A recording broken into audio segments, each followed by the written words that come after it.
Kuwait, Saudi அரேபியான்னு எந்த நாட்டில் வேலை செஞ்சாலும் 11 மாதம் வேலையை ஒரே மாதம் வச்சு செஞ்சிருவாங்க.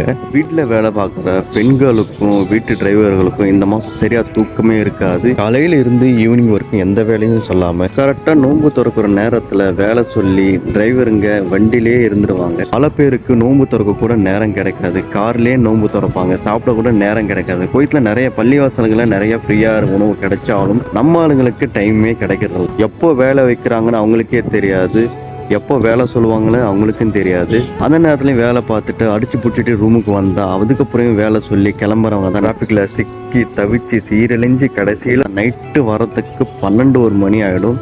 அதுக்கப்புறம் சார் பண்ணுறதுக்கு நேரம் சரியாக இருக்கும். சரியாகவே தூக்கமே இருக்காது. வீட்டில் பணிபுரியும் பெண்களுக்கு ரொம்பவே மோசம். அதை க்ளீன் பண்ணி இதை க்ளீன் பண்ணி இதை எடுத்து வை அதை எடுத்து வைன்னு நைட்டு ஃபுல்லாக தூங்கவே விட மாட்டாங்க. இந்த நோன்பு மாதத்தில் தன்னோட ஃபேமிலி கிட்ட கூட ஒழுங்காக பேச முடியாது அவங்களால். கோயிலில் யார் ஜாலியாக நோம்பு மாதத்தில் இருப்பாங்க? வெளியே வேலை செய்கிறவங்க மற்றும் கம்பெனியில் வேலை செய்கிறவங்க ஜாலியாக இருப்பாங்க. மற்றபடி ஹோம் பாய்ஸ், டிரைவர், வீட்டு பெண்மணிகள், வீட்டில் வேலை செய்கிற எல்லாரும் ரொம்ப ரொம்ப கஷ்டம். இவங்களுக்கு இவ்வளோ கஷ்டமாக இருந்தாலும் கடைசியாக ஒரு பெனிஃபிட் இருக்குது. இந்த மாதம் மட்டும் அவங்களுக்கு சேலரி டபுள் ட்ரிபிளாக கூட கிடைக்க வாய்ப்பு இருக்குது. சேலரி டபுள் ட்ரிபிளாக கிடைக்குதுன்னா செஞ்சு தானே ஆகணும். இந்த கதை உண்மைன்னா எஸ்ன்னு கமெண்ட் பண்ணுங்கள். இந்த வீடியோவை உங்கள் கோயில் டிரைவருக்கு ஷேர் பண்ணி லைக் கமெண்ட் பண்ணுங்கள், ஃபாலோ பண்ணுங்கள். நெக்ஸ்ட் வீடியோக்கு